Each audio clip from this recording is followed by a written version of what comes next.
Better than ever, local author is teaching children and adults alike with her latest story. Yes, and joining us, we've got SHAY RENEE with more on Melba and the Hair Monster. Good morning. Hi, Shay. Hi, everyone. Good morning. Good morning. That's Jordan. Ashley's over there. Good morning. All right, so some of the story that you shared with me, that you grew up in Vacaville and Sacramento, and you just graduated couple years ago from Cal State, LA?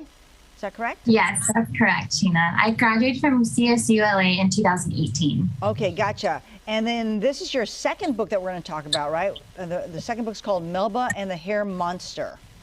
Yes, this is the second one. My first book, called Peter's Flight, came out in 2018 as well, shortly after I graduated. Okay, so tell us the premise of Melba and her hair monster that she has to deal with. Sure, yeah. Melba is a young, imaginative little girl, and she uses her wide imagination to make this hair monster from her own hair during bath time with her father. And so her father's there, helping her take a bath, and he's sort of reading the newspaper, and she turns her toys into superheroes with that same imagination that she used to create the monster. And so I wrote this book to try to teach children to use their imagination for good ideas and to be creative. And ultimately, when we can teach children to do that when they're younger, as they get older, that's how they foster really good ideas and how they learn to be self-sufficient. And reading is a great way to do that for children. Yes, and and what inspired you to get into writing books for kids? You speak well. Do you work with kids, on a regular basis?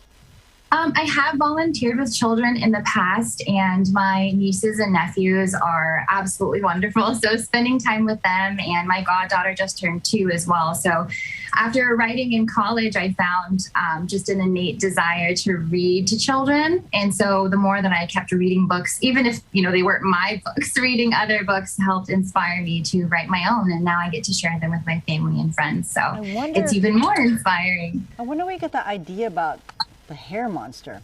Anyway, I'm kidding. You're reminding us too that adults, as we pick our professions, use imagination a lot, right?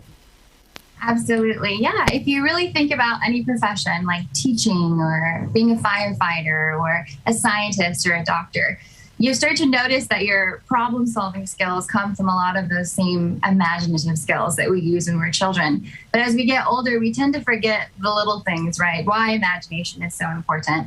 But ultimately, it does teach us to be better problem solvers and self-sufficient thinkers. I love it. And congratulations on your book.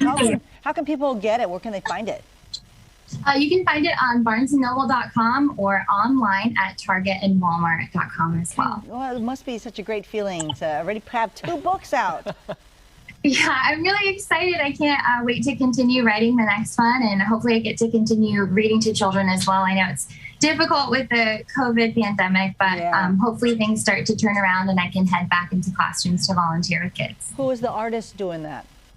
It's Ravi Antonion. He currently lives in Southern California, and he's a phenomenal artist. He also illustrated my first children's book, Peter's Flight, and we've developed a really, really great friendship in doing this together. And he is actually a muralist as well. So if you get the chance to look at some more of his work, you'll find that they're all really similar in the color spectrums and everything that he uses to bring characters together. I like that. SHAY RENEE, Melba and the Hair Monster. You've got such a soothing voice. You got to do an audiobook with the voice you got there. Yeah, too. there you go.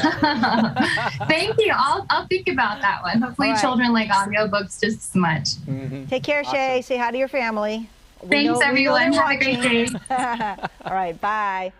And if you have a book that's out, maybe you want to get the word out, we can help you. Just let us know and we can look it over. Yes. Talk amongst ourselves, and maybe you could be part of the book club on the weekend. Well, a local